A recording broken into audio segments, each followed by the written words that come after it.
Hello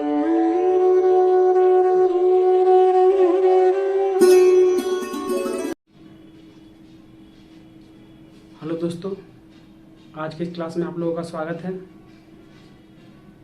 इससे पहले का जो क्लास था, हम लोग संविधान पढ़ रहे थे। तो इससे पहले का जो क्लास था उसमें हमने संविधान के भाग 1 संघ और उसके राज्य क्षेत्र के बारे में पढ़ा था, जो कि अनुच्छेद 1 से 4 तक है। आज हम संविधान के भाग 2 नागरिकता के बारे में पढ़ेंगे, जो कि अनुच्छेद 5 से 11 तक है।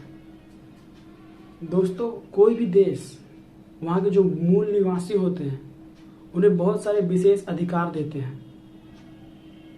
उन्हें ही नागरिकता कहा जाता है, जो कि सिर्फ जो उस देश में रह रहे हैं उस नागरिकता के हिसाब से उन्हें ही मिलती है और किसी को नहीं मिलती।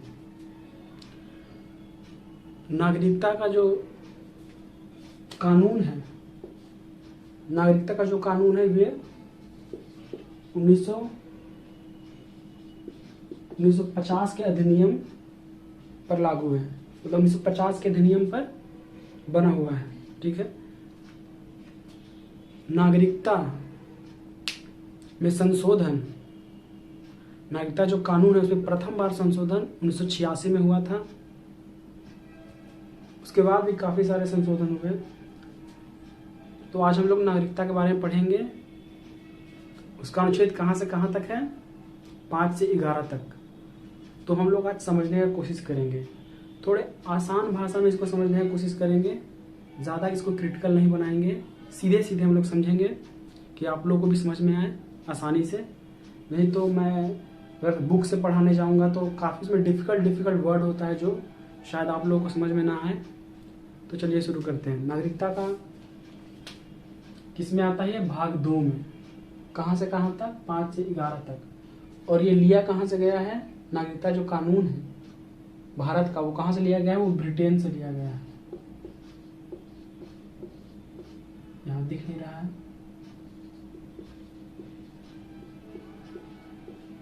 ब्रिटेन से लिया गया है। चलिए शुरू करते हैं। अनुच्छेद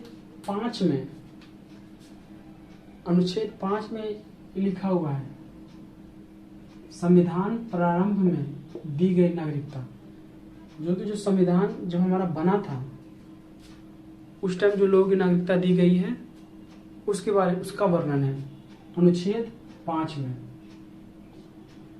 और अनुच्छेद 6 में जब हमारे देश का विभाजन हुआ था, पाकिस्तान और इंडिया का, तो जब लोग पाकिस्तान में थे उनको नागरिकता दिए जाने की बात कही गई है। ठीक है। तो लेकिन उस पर एक शर्त है कि पाकिस्तान के लोगों को दी गई नागरिकता, मगर अगर वो संविधान बनने के बाद आएंगे तो नहीं दी जाएगी। जब हमारे देश का विभाजन हुआ था तो पाकिस्तान और इंडिया में हुआ था, तो जो लोग पाकिस्तान में उस टाइम थे, यहाँ से पाकिस्तान नहीं गए थे, वो पाकिस्तान और इंडिया में बट गए थे। जो पाकिस्तान में थे वहाँ के लोगों को भी नागरिकता दी जाएगी। किसमें लिखा हुआ है? अनुच्छेद 6 में। मगर अगर संविधान बनने के बाद वो आएंगे तो उन्हें नागरिकता नहीं दी जाएगी। ठीक है। अनुच्छेद 7 में इससे ही मिलता जुलता है।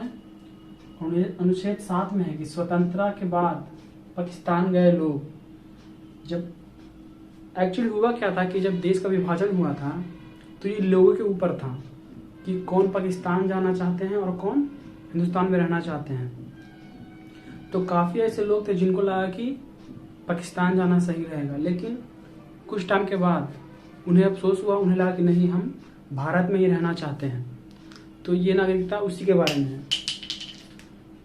स्वतंत्रता के बाद पाकिस्तान में गए लोग,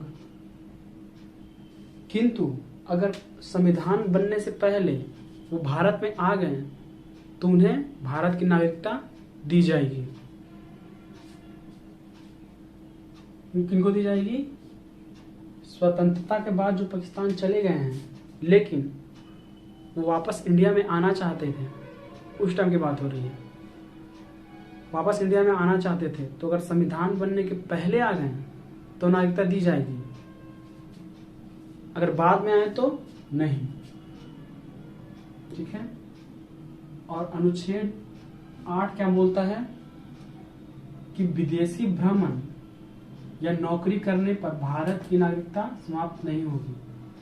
अगर आप विदेश में घूमना चाहते हैं या विदेश में आप नौकरी करना चाहते हैं तो आपकी नागरिकता समाप्त नहीं की जाएगी, आपकी नागरिकता बनी रहेगी, बरकरार रहेगी। ठीक है। तो विदेश में घूमने और वहां नौकरी करने पर नागरिकता समाप्त नहीं होती है। अनुच्छेद 9 में क्या है, अगर आप विदेश की नागरिकता स्वीकार कर लेते हैं, मान लीजिए अगर आप किसी देश में गए, वहां रहने लगे या वहां जॉब कर रहे हैं और आपको लगता है कि नहीं यहाँ की नागरिकता एक्सेप्ट कर लेंगे तो ज्यादा बेटर रहेगा, तो उस कंडीशन में भारत की नागरिकता आपकी समाप्त कर दी जाएगी। किसमें है, अनुच्छेद 9 में। और एक चीज, हाँ, आपकी नागरिकता तब भी समाप्त कर दी जाएगी अगर आप भारत में रह के देश विरोधी काम करेंगे। जैसे भारत में रह के भारत की बुराई करेंगे, सरकार के खिलाफ बोलना देश विरोधी काम नहीं है, देश के खिलाफ बोलना देश विरोधी काम है। ठीक है। सरकार से तो आप सवाल जवाब कर सकते हैं, अगर सरकार ने कोई वादा किया है कि हम सड़कें बनाएंगे, पुल बनाएंगे, विकास करेंगे, अगर वो अपना काम नहीं कर रही है तो आप विरोध कर सकते हैं, और करते भी हैं लोग। मगर अगर आप देश के खिलाफ बोलिएगा, देश की बुराई करिएगा, देश का सम्मान नहीं करिएगा, तो आपकी नागरिकता छीनी जा सकती है, खत्म करी जा सकती है। ठीक है। तो अनुच्छेद 10 में यही लिखा है कि भारत की नागरिकता बनी रहेगी तब तक जब तक कि वो कोई देश विरोधी काम नहीं करते हैं। और अनुच्छेद 11 में लिखा हुआ है, नागरिकता द्वारा कानून संसद बनाती है, और ये इसका अधिकार किसका होता है, इसका नेतृत्व कौन करता है, किसके अंडर में वो बनता है, तो वो गृह मंत्रालय के नेतृत्व में होता है। नागरिकता द्वारा जितने भी क्या होते हैं, कानून होते हैं, कौन बनाता है, संसद बनाता है। किसके नेतृत्व में होता है, ये गृह मंत्रालय के नेतृत्व में होता है। ठीक है। तो फिर से हम समझ लेते हैं,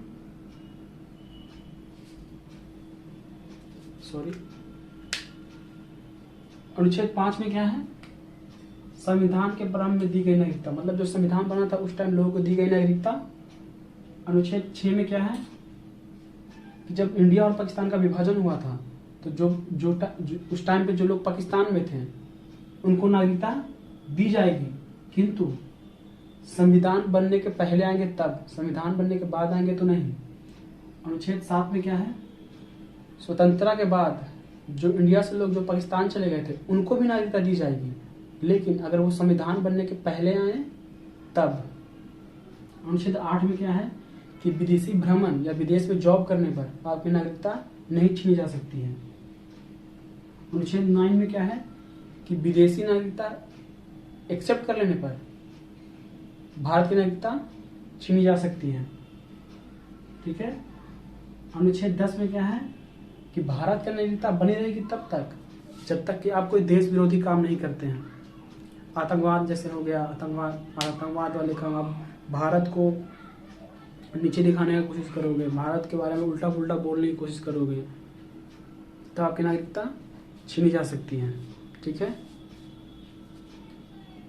और अनुच्छेद 11 में क्या है, नागरिकता कानून कौन बनाता है, संसद गृह मंत्रालय के नेतृत्व में बनता है। कौन बनाता है, संसद बनाता है, लेकिन गृह मंत्रालय के नेतृत्व में होता है। ठीक है। और संविधान में प्रथम बार संशोधन कब हुआ था, तो 1986 में हुआ था। और 21 जो कानून है भारतीय नागरिकता जो कानून है किस अधिनियम के अंतर्गत बना हुआ है, तो 1950। अब नागरिकता प्राप्त करने के कुछ शर्तें हम लोग देख लेते हैं। जन्म के आधार पर नागरिकता, एक्चुअली भारत में जितने भी रह रहे हैं सभी को जन्म के ही आधार पर, मैक्सिमम, मुझे कैसे मिला जन्म के आधार पर, आप लोगों को जन्म के आधार पर, मैक्सिमम लोगों को जन्म के ही आधार पर ही नागरिकता मिलती है भारत में।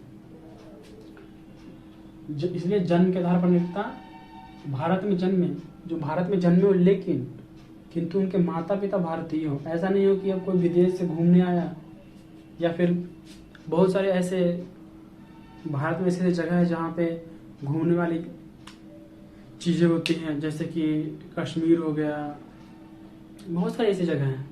तो कोई घूमने आया 6 महीने या 7 महीने के लिए और उसका बच्चा हो गया यहाँ पे, तो उसको नागरिकता थोड़ी नहीं दी जाएगी, नहीं दी जाएगी। जन्म के आधार पर नागरिकता मिलेगी मगर उनके माता पिता भारतीय हो। विदेश में जन्मे बच्चे को नागरिकता, जो बच्चे विदेश में जन्मे हैं उन्हें भी नागरिकता दी जाएगी, मगर या तो उनके माता या पिता दोनों में से कोई एक भारतीय हो। ठीक है। और एक है किसी विदेशी राज्य को अगर हम भारत में मिला लेते हैं, कोई विदेशी राज्य को अगर हम भारत में मिला लेते हैं तो वहाँ के लोगों को हम नागरिकता दे सकते हैं। जैसे कि सिक्किम को हमने मिलाया था तो उनको नागरिकता दिया गया था। और एक है पंजीकरण विधि। इस विधि द्वारा व्यक्ति को, पंजीकरण विधि द्वारा भी लोगों को नागरिकता दी जाती है, लेकिन इस विधि द्वारा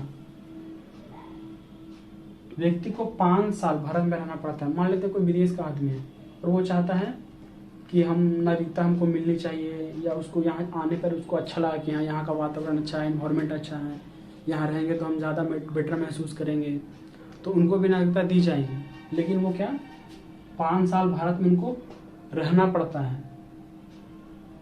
इस विधि द्वारा राष्ट्रमंडल देशों को नागरिकता दी जाती है।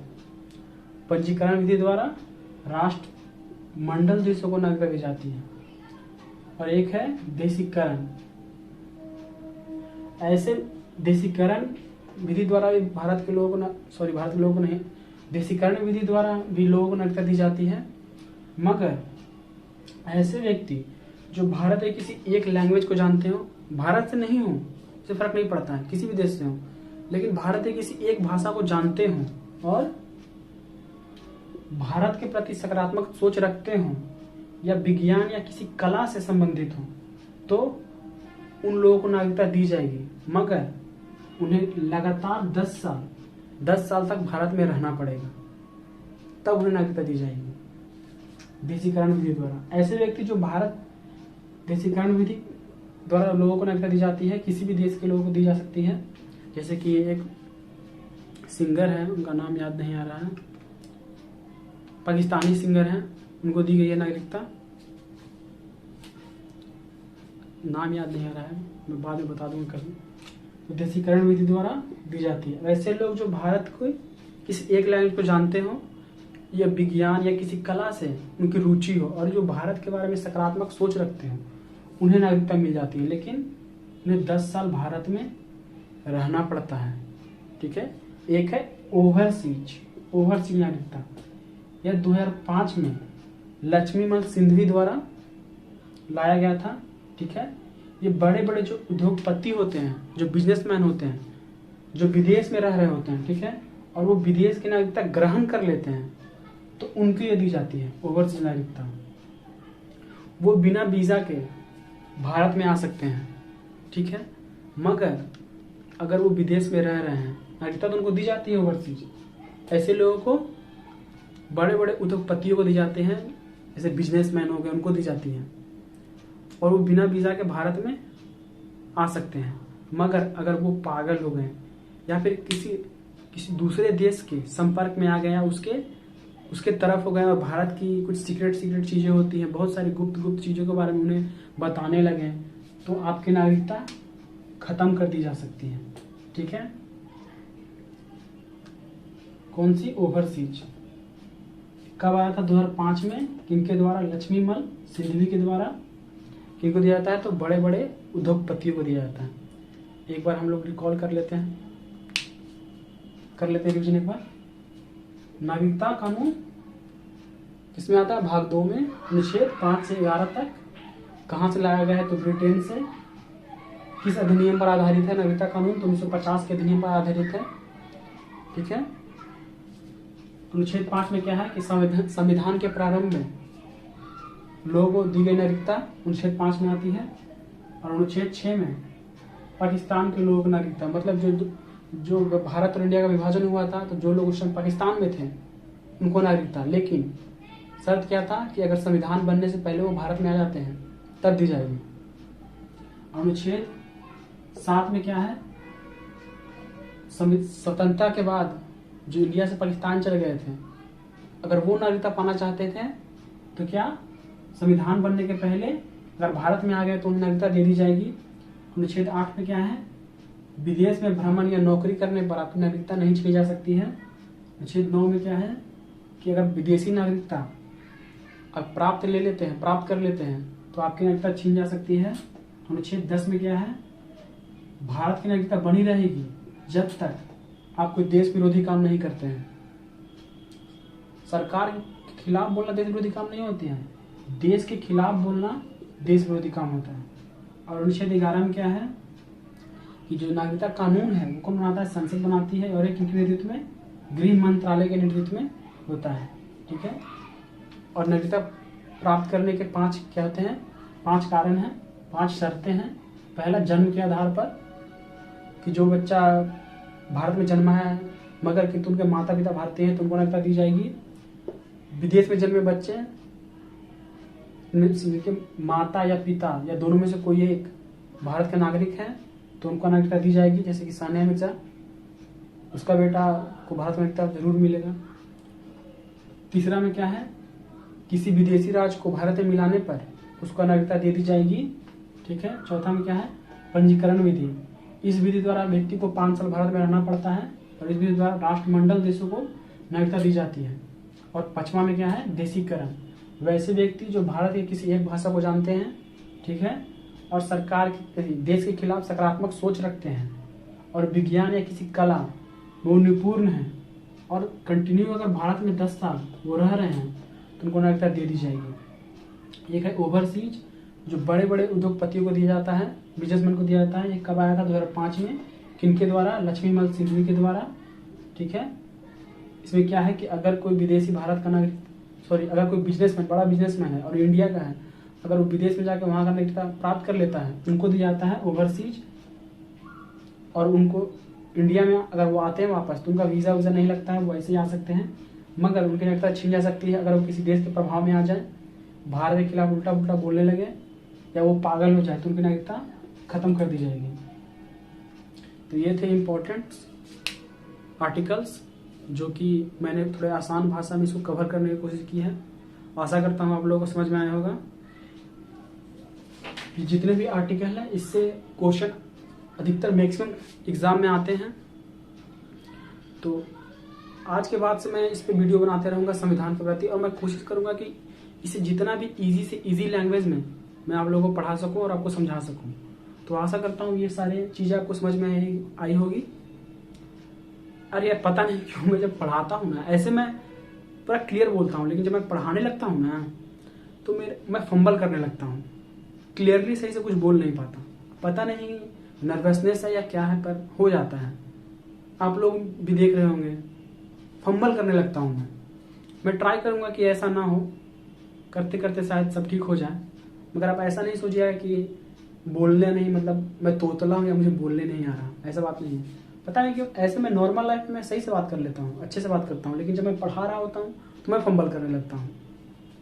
चलिए छोड़िए, आशा करता हूँ ये सारी चीज़ आपको समझ में आई होगी।